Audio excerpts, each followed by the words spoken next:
Hey everyone, David Weir from What's the Car Like, and today I'm reviewing the Lexus GS300h. This is a 2016 model, and what we're going to do is we're going to have a look at firstly the exterior of the car. I'm going to take you around the exterior of the car. Then we're going to hop in the car, have a look at the interior of the car, and then we'll take it for a drive and see what it's like to drive the car. If you do like my videos, please feel free to subscribe because it does help me give you guys more content and then bring you guys more videos more often. Alright, let's take a look at this Lexus. Now, I do like to look at this Lexus looking from the outside. It is a big car, but it's supposed to be a big car. The only thing that puts me off a tiny bit is these small 17-inch wheels there. If they had bigger wheels on there, maybe 19s or 20s, it would really set this car off, I think. So as I said, 17-inch wheels, really small rubber on this, only 225 wide, and they've got 50 profile tyres on this. Now, if we're having a look at the side of the car here, there's not too many, it's very smooth. There's not too many indents or lines on the car. So they've just kept it a very smooth looking all the way along the back here. Just maybe, I don't know if it makes it, I would like a few more lines here, but still, it's still a nice looking car. Now we'll take you a look around the back here. What you can see is you've got the Lexus lights here. They're full LED lights at the back here. You've got the badging there. This one also has a nice little Lexus with a blue, it's got some blue lines on there on the badge on the back there, and then you can't see the exhaust here, they're hidden under the back there, but they are dual exhausts that just sit, it's really hard to see under each side there. Might be able to see on the camera, maybe not there. Alright, we'll take you around the side again just to have another look around the side. Now having a look around the side here, you can see this has actually got privacy glass on it, so the back here is a bit darker than the front here to give you a bit of tinting, or if you've got children or something in the back there. You've got the hybrid badge here, just to tell you that this is a hybrid. And then you've got the blinkers here on the mirrors. And then, yeah, that's pretty much all to tell you about on the side there. So we'll have a look around the front here. So having a look around the front here of the Lexus, and it's got this very angular look that Lexus kind of brought in around 2014. And I like it, it makes it really edgy at the front there. You've got this spindle grille here, which really gives attention to the car. It's very pointy there. And then Lexus, I don't know if they're in bed with Nike or something like that, but you've got the Nike swoosh here for the daytime running lights. So yeah, interesting decision there by Lexus to use that sort of design. You've got LED headlights here, and then you've also got some fog lights down there. And then you've got the front and rear sensors, and you can see the sensors just sitting there. All right, what we're going to do now is we're going to go have a look at the interior of the car. So inside the Lexus now, and it is a nice place to be inside this Lexus. The leather seats, they're full leather here. To be honest, they don't feel as nice as some of the Europeans do, but they still feel like a good quality leather. The fabrics around the cabin, they feel good. All this nice sort of soft sort of leather feel here. The plastic doesn't feel too cheap here. It's not as squishy and nice as some of the Europeans, but it's still pretty nice in here. You've got the finish, the black finish here, which I think looks good in the cabin here. And then you've got this sort of silver, which I don't mind. I think they could just finish it off in maybe a bit of a nicer sort of a nicer material, I don't know, or maybe a slightly different color silver, but that's me being very picky. So if we have a look, I'm just going to turn the car on here, and what it does is it pulls me into my seat nicely here. It drops the steering wheel. So having a look here at the speedometer here, you can see it's got the DIS in the middle there, where you've got a few different options. It's a reasonable sized DIS screen. You can just scroll through those different options there. You can see it's got a whole range of options, which I'm showing you here, just going through them. And then on the left, you can see the tachometer there, and then on the far left, you can see the temperature, and then you've just got the speedo here, and then your fuel on the far right. It does look a bit Toyota-like here, though, to be honest. So they have taken some design off the Toyota, I think, here. The steering wheel here, we'll just take a look at. A lot of stuff going on the steering wheel here. So you've got your volume button on the left here, and then you've got your track changes. You can change the different modes here for the radio. You've got your speech recognition there. You can hang up or answer the phone there. Then you've got your stalks here for the wipers, and then you've got some Tiptronic, which you can see behind there. If you have a look over here, we've got the blinker stalks, which look like exactly the same ones that you'll find in a Toyota Yaris, to be honest. And then if we take a look at this side, this is what I was controlling the DIS with here. You've got your lane keep assist, which you can turn on or off. This is for the adaptive cruise control. So if you want to go closer or further away from a car, you can press that button, just the stalk just below there. is for the cruise control. This is also a start-stop, so you can see the start-stop button there. You've got some hill hold assist there. And then you've got the full electrics here, windows, mirrors, and then you've got your different electrics for your seats here, saving your seat settings. And this has full electric seats in there, so you can see it's 8-way, or here you can go forward, your backrest, and then you can even go to your lumbar support just there. In the back here now, and I can tell you it's a very comfortable place to be. There's a good amount of leg room. That seat's pretty far back, but I've still got a good amount of leg room there. These seats are quite comfy as well. They sort of curl you in. They sort of rise up on the side, and you do feel very comfy in here. It's kind of wide enough. I think if you're a bigger person, you would kind of take up a bit of space on that middle seat there.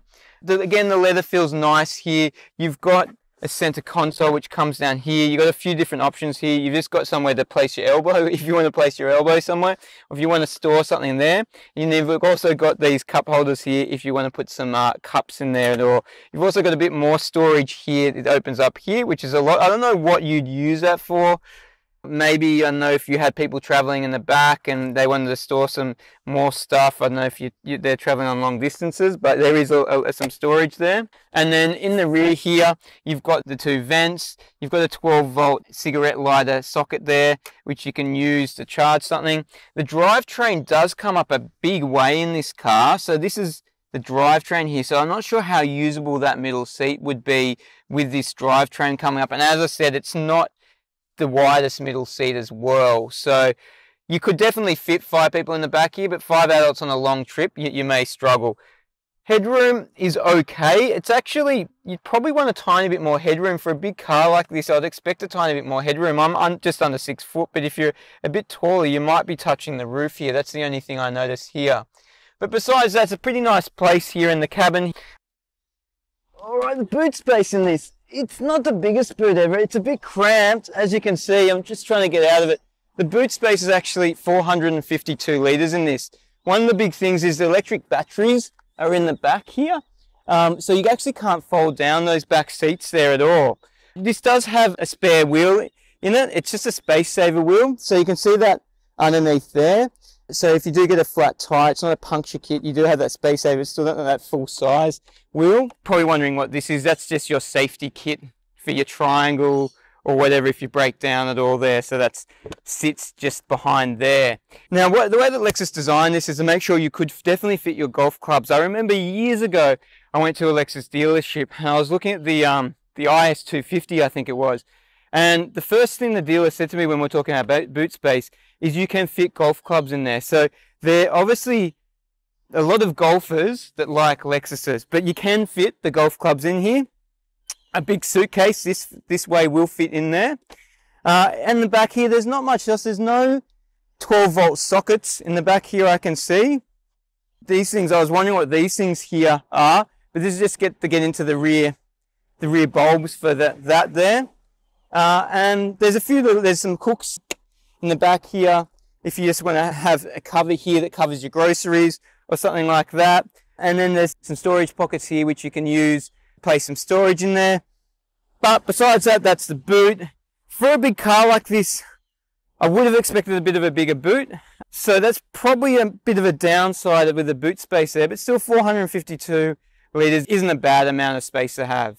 Alright, well what we're going to do now is we're going to hop in the car and we're going to take it for a drive and I'll tell you what it's like to drive. So in the car now, sitting in it, and just a few things I've noticed here. Now I'm thinking if you're a tall person, like I said before, I'm under 6 foot, but if you're over 6 foot, the outward view, I think you'd find it difficult. Even if you had the seat really low, for whatever reason, the angle that comes through here at the front here, it takes a bit of your vision here. So I'm sitting fairly low and it's already just about clipping my view here. So if you're a tall person, that might be difficult. If you have a set of lights or something, you might have to look this way to actually see the lights or something like that. Besides that, I think viewing around the cabin is pretty good. I can't really pick any blind spots or anything like that. These A pillars here are quite skinny. The 3/4 panels there are reasonably skinny as well. And then you've got the blind spot assist in this, which is standard as well, which if you've got any problems with blind spots, that will help you out with. So we'll just head off in the car and see what it's like to drive. One of the weird things I found about this is the blinkers here, when you turn them on, they don't actually edge over. They just stay in the same angle area there, which you kind of hit them a few times because you think you haven't put the blinker on, but that's just the way that they're designed. You just have to touch them and they stay on. A few BMWs, when you drive that, they're quite similar to this. Normally, if you're driving under 40 kilometers in this car, it will be pure electric engine, so it's a very quiet ride. So at the moment, we're under 40 kilometers, and you just feel it's just very quiet in the cabin. Very luxurious though, because you feel like you're in a nice, serene place. Once the car goes over 40 kilometers, the conventional engine will kick in, and it's still pretty quiet. You're not going to hear too much noise in the cabin, so I might just accelerate a bit here. So we'll just take it above 40 kilometers. You can start to hear the engine there in the background, but it's still really quiet. Like it just idle. It feels like it's idling along. So it's a really nice, quiet ambience in the cabin. And it sounds like they've done quite well with the sound deadening as well. In terms of ride, I'm really impressed with the ride with this. It's really, really smooth. It's probably one of the smoothest cars I've been in for a while. Just rides the bumps really well. I know those 50 profile tires help absorb those bumps, and if you put some bigger wheels on there, which I said I would prefer to put some bigger wheels on there, that might take a bit of the comfy part of the ride away, but it is definitely a comfortable ride to be in. I can't hear any creaks, and this car's what now, 4 going on 5 years old, but I can't hear any creaks or anything like that when I go over the bump. So you can understand and get a better understanding of that Lexus build. They build these cars really well, and the car sort of feels probably the same way as it did 5 years ago when the person drove this out of the showroom. Brand new, these cars are actually 80,000. They were going up against the BMW 5 Series or the E-Class Mercedes-Benz, but you're paying for the E-Class Mercedes-Benz or the BMW 5 Series, you're paying a good 20 to 40k more for this. So this was probably quite a good bargain back then when you're comparing against them. In terms of the kit you get with this, you pretty much get everything with this without having to select too many option boxes. So standard, I mean, I could sit here all day and talk about all the safety features. It's got lane keep assist, it's got lane keep alert, blind spot alert, it's got brake assist, it's got collision assist, it's got adaptive cruise control. Pretty much any safety feature that you can think of, it has, and that's all standard across the whole GS range, which is awesome because, as I said before, you have to often tick those boxes and pay thousands and thousands of dollars with the Europeans for those options. In terms of the steering feel on this car, it's very much a cruising car. Like, I get in it and I don't want to accelerate, or I don't have a need for feeling to sort of put my foot down and drive really rapidly in this car. It's just a car that you're happy to cruise along with. And the steering sort of feels like that. It does feel quite light, the steering. And even as you accelerate, it doesn't engage or get too much heavier there. So it's definitely more of a cruising car than something that you'd be wanting to thrush around. The stereo system on this car, standard, this is a 12-speaker stereo system. And it's quite a nice quality stereo system. If you want to go to the luxury sports on this, or the F Sport on this, you can choose the Mark Levinstein system, which I have heard that system before, and that's unbelievable. So that would be a 17-speaker stereo system and an awesome sounding system that is that Mark Levinstein. If you haven't heard it before, hop in a Lexus, have a listen to it, because it is a really good quality sound system. So being a hybrid, some people are worried with the batteries, how much it's going to cost to replace it, how long does it last, and things like that. Well, Lexus give you an 8-year warranty with that, or 100,000 kilometers. Then the battery should last you up to about 200,000 kilometers, Lexus say. The cost of replacing these batteries is only $4,000, and if you do the numbers, that only works out to about 5 cents a kilometer. So that's not too bad, especially when you're thinking about the amount of fuel you're saving with this hybrid battery. You're still saving money. The other thing to consider is being a hybrid, you're also not using the brakes as much, because a lot of that energy from the battery is actually helping slow the car down. So a normal car, about 50,000 Ks, you're having to change the brake pads. This, you're probably not having to change the brake pads till about 130,000 Ks. So that's definitely something to consider when considering a hybrid, because I know some people, when they say electric cars, they start to freak out and go, yeah, but how much is it going to cost? How long is this going to last? Well, that kind of might answer some of your questions there. So the engine in this car, this has got a 4-cylinder engine. It is rear-wheel drive, and it's a 2.5 litre engine in this. It's the same engine that you actually get in the Lexus ES, but the Lexus ES is front-wheel drive instead of being rear-wheel drive. It's a hybrid engine, as I mentioned before. So the conventional engine, puts out around about 133. It's actually quite confusing. The conventional engine puts out 133 kilowatts and 221 newton meters of torque. While if you combine that with the battery, you then get 164 kilowatts and 300 newton meters of torque. But Lexus say the battery is 105 kilowatts. So if you do the numbers, it doesn't add all up. But those that know all about this stuff, which is not me, can probably comment down below and tell me how that all works out. But with the battery and the engine combined, it's 164 kilowatts, as I said before, and 300 newton meters of torque. In the car, you've got different driving modes. You've got an eco mode, which I'm in at the moment. And then you've got a sports mode, which I've just put it in now by pressing there. And if I push down this round button here, it will put me in normal mode. So I've just put myself in normal mode. I can't feel the difference between any of the modes, to be honest, at the moment. Going from normal, I'm just going to go to sport here. It doesn't really seem to make a difference. Definitely doesn't change the suspension settings or doesn't feel any different on the steering wheel. Even the accelerator, just now it's holding the gears a bit more in sport, but it's not too much difference. So we're just going to test the acceleration out shortly in this. I've got it in sports mode as I mentioned before.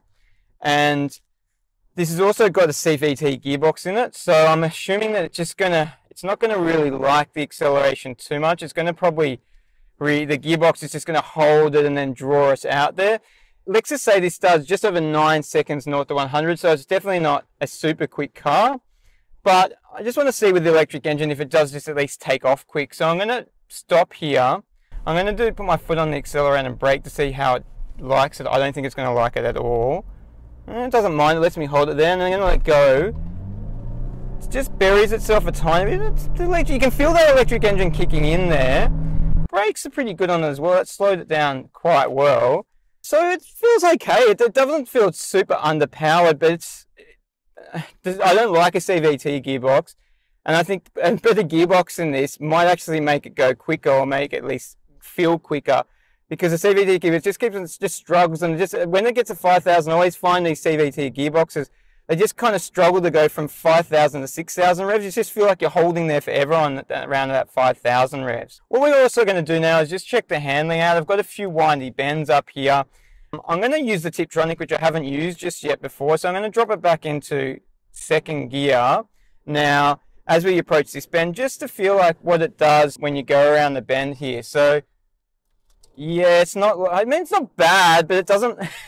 It's got a bit of a roll in the suspension there. It's definitely a car that's probably more made for cruising around than flying around, but it wasn't terrible. I actually thought there would be a bit more roll there in the bend, but it is a big car, and you can feel the suspension with a bit of roll there, but it's not too bad there.